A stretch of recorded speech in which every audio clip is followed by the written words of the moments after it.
Uncle जी के मुँह से सुना था कि दशांश की इतना महत्व है। मैं बहुत टेंशन में थी, तो मरता क्या नहीं करता, उस समय मेरी आय जो बहुत सीमित थी।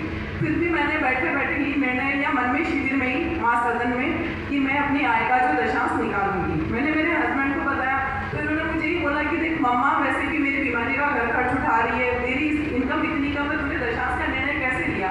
मैंने कहा मैंने ले लिया। मैं शिविर से अपनी बहन के यहाँ, भीलवाड़ा में मेरी सिस्टर रहती, उसी के वहाँ ठहरी हुई थी। मैं घर आई, आपको शायद विश्वास नहीं होगा, मैंने टीवी ऑन किया और उसी टाइम जो राजस्थान सरकार ने बजट घोषित किया था, मेरी स्क्रीन पे मैंने देखा कि मेरी जो तनख्वाह है 20% बढ़ा दी गई।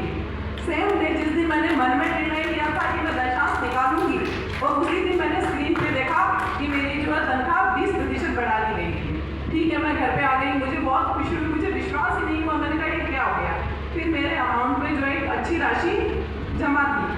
मई माह आ गया था, लेकिन मैंने किसी पूजा में मेरी सास से बिना अनुमति के एक जो बड़ा अमाउंट था वो पूजा में लगा दिया था, और मेरी तनख्वाह जो बढ़ तो चुकी थी लेकिन मेरे खाते में आई नहीं थी।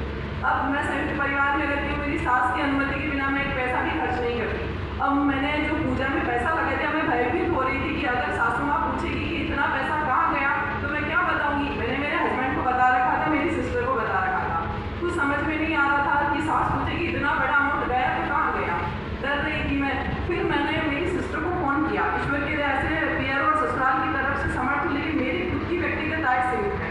मैंने सिस्टर को फ़ोन किया, मैंने कहा देख ऐसा पैसा बिल्कुल मेरे अकाउंट में सिर्फ 15,000 रुपये बचे हैं, अगर कोई ज़रूरत पड़ गई तो क्या करेंगे? तो दीदी ने बोला तो टेंशन मत ले, जो भी होगा देखा जाए। फिर मैंने राम जी के सामने प्रार्थना करी उसी क्षण। मैंने कहा मैंने तो अच्छे के लिए किया है, सैलरी भी बढ़ी है, लेकिन आज की स्थिति में तो मैं विषम परिस्थिति में हूँ, क्या करूँ? जैसे ही मैंने प्रार्थना करी फिर चमत्कार हुआ। मैंने मेरा मोबाइल ऑन किया, फिर से आ गया कि मेरी जो काफ़ी टाइम से तनख्वाह रुकी